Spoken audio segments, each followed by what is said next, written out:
I've talked on this channel before about the history of coffee and how it spread around the world, but I'm going to do it again.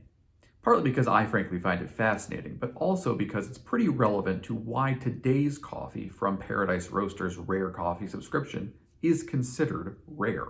To go over it again quickly, coffee originated, as far as we know, in the southwestern highlands of Ethiopia. Eventually, it reached Yemen, possibly by way of Harar in eastern Ethiopia. Yemen controlled worldwide distribution of the crop for centuries until some beans were smuggled to India in the 1600s. By the early 1700s, coffee production had exploded all over the world. The irony is that the main varietal that first made this jump was Typica, which is not known as a high-yielding varietal. Of course, the Europeans who spread it around their tropical colonies in the East and West Indies didn't have anything to compare it to. But ultimately, Typica was replaced by more robust varietals in many of its former heartlands. In some places, however, Typica remained a mainstay, which brings us to today's destination, Jamaica. The Blue Mountains in the east are home to the country's coffee crop, and it's a fairly rare one for a variety of reasons. First, there's the geography. The entire island of Jamaica is only about 4,200 square miles, smaller than the state of Connecticut, and the Blue Mountains themselves take up just a fraction of that area. Then there are the standards.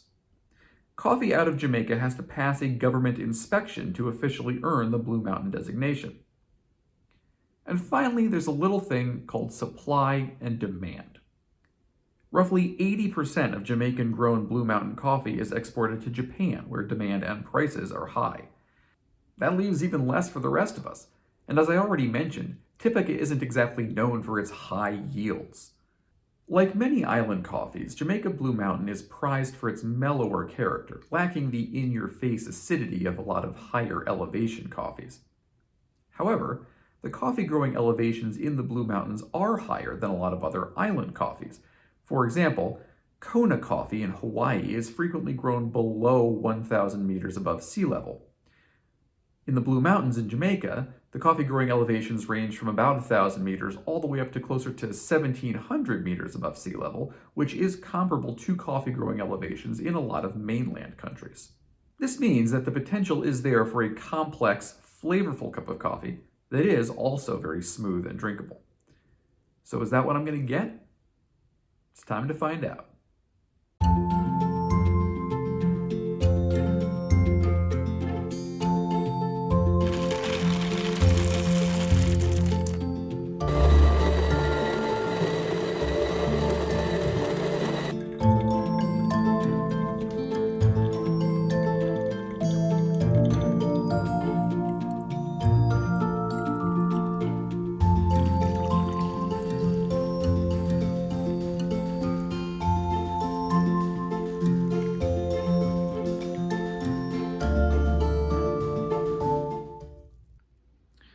Well, it is taste time with the Jamaican Blue Mountain, so here we go.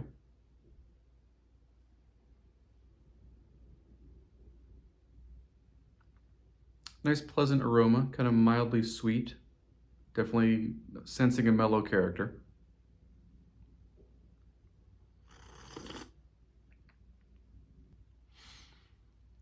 Interesting. Kind of maybe nutty. Let me see if I can get a little more sense for this.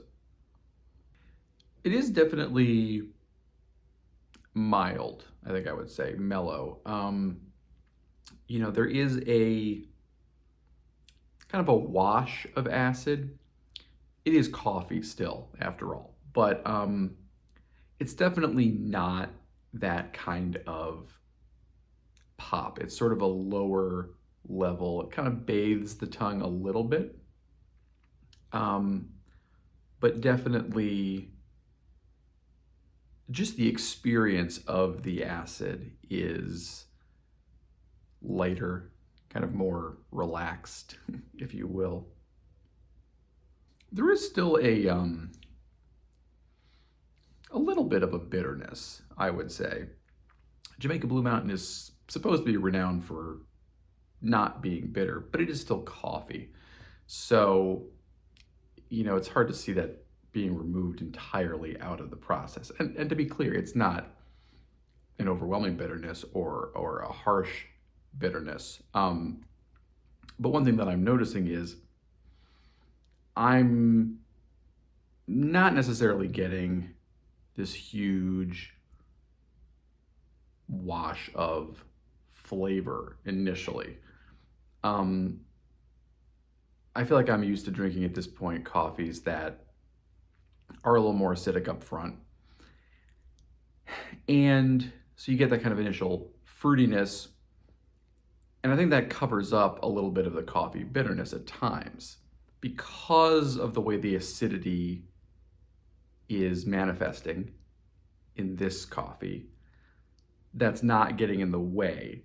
So kind of the standard coffee bitter notes, that's maybe a little more present, which again does not make this a bitter cup of coffee. But we're just thinking here about like kind of what are the lead flavors, what am I detecting first, and that's kind of there. It definitely is on the mellower side, I guess I would say. But the combination of flavors that you get out of coffee, what I prefer, given the choice, is kind of a nice blend of several flavors. I want to be getting several different notes. This is still a little warm, so I think it'll improve slightly more on that front as it cools, but at the moment, not a lot of flavors jumping out at me. It's just kind of, again, this sort of softer, mellower coffee experience, which I can certainly see why that would appeal to a lot of people. It's not necessarily my first preference in a coffee. It's not bad, but it's not necessarily what I'm looking for myself. But let's give it a few more chances here. I would say that to the extent there is, there usually is an acidity you can pick out, right? And I would say this is again, a milder one. So, instead of comparing it to something citrus, I would say maybe like, it's like a green apple kind of acidity. Yeah, I would say green apple or maybe even red apple, kind of that little bit, sweet acid. But mild acid. I mean, you bite into a red apple, typically you're not expecting that real tart punch that you can get from like a Granny Smith green apple. So I might even lean red apple as far as that goes. Behind that, definitely some chocolate, some nut. I would say maybe like a roasted peanut kind of in there. And there's definitely something kind of herbal or woodsy, which is interesting because I would sort of think that would be a little more of a note that not everyone would appreciate. The bag, I think, mentioned cedar, and I think that's appropriate. It is that kind of aromatic woodsiness, which is a scent, I appreciate cedar as a scent a lot. I really like cedar. Whether I like it as a beverage flavor is a little more of an open question. But it's not unpleasant at all. Definitely that chocolate is in there. Kind of milk chocolate, it's not super rich or deep, I wouldn't say. I think it's kind of a light, mild, pleasant chocolate. And I love milk chocolate. That's probably my favorite way to have chocolate. Dark chocolate's good, but I like it a little milder, so I'm not averse to that at all as far as flavor goes. Maybe a little bit of walnut. Maybe even like a little bit of like a Brazil nut.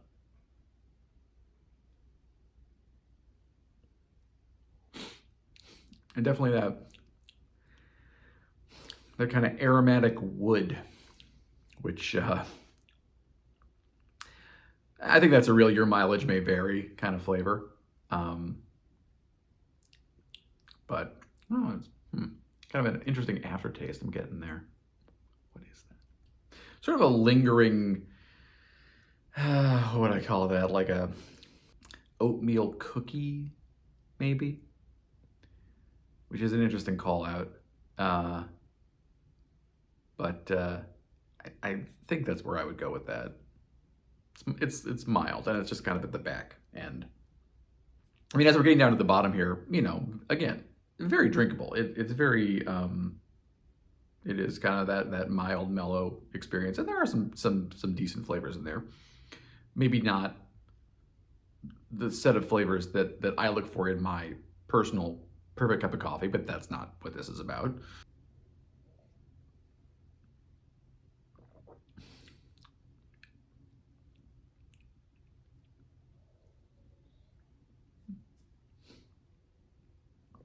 All gone. So I think that Jamaican coffee commands high prices on the international market for a reason. I think obviously it's rare, so that just is what it is. But I do think it's pretty approachable as coffees go. It's kind of got that nice chocolate. It's not in your face with the acid. So it does, do a nice job being probably, a little more marketable on that front. And the rarity certainly helps. For me personally, it's not exactly what I'm typically looking for in a cup of coffee. I think it's totally fine. There's some nice, pleasant flavors in there. Again, it is mellow and easy to drink.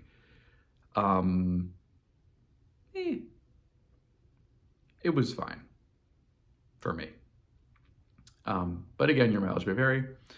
So if that kind of coffee sounds interesting to you, I say go ahead and try it if you can find it. I am unable to, send you to a link to purchase this coffee because it was sent as part of Paradise Coffee's Rare Coffee subscription. And unlike some things that comes in the Paradise Coffee Rare Coffee subscription, it was only sent to the Rare Coffee subscribers. And not, we'll send some to the Rare Coffee subscribers and then some will also be posted for purchase on the website. I guess they didn't have very much of it. I don't know how many Rare Coffee subscribers they have. Clearly enough to just keep this thing going. Obviously, it's not just me in there. So, Jamaica does not export a ton of coffee, and something like 80% of it goes to Japan. So maybe like 5% of it comes to the US. So not a lot. So if you want to try to find Jamaican Blue Mountain, it's a little late this year to get it from Paradise, but they did have some last year as well. So I guess if you want to try to sign up for their Rare Coffee subscription around like next December, and then in January or early February, you can get the Jamaican coffee that they get for that year. If you want to take less of a chance on it, I'm sure you can find it somewhere if you search online. But do be careful, because my understanding is that there are some places where it's blended. Some of it's only like 10% Blue Mountain. So if you want, the real stuff, just make sure you're kind of reading the label carefully, so you know what you're getting. But a good cup of coffee and a nice, experience with history too. I think that this is the kind of coffee that made coffee popular in the first place. And so, even if this is not my favorite cup of coffee these days, we really have this coffee, essentially, to thank for the fact that coffee is spread around the world and that I can try so many different coffees and, find other ones that I like more at all. So from that standpoint, I say thank you, Blue Mountain. Thank you, Typica. And yeah, that's it for Rob's Coffee Journeys this week, or this episode. Probably not a weekly thing. But there's more coffee to come, and I'll see you next time. Whatever I'm trying then, don't know yet what it's going to be, but it's going to be cool, I think. See you next time.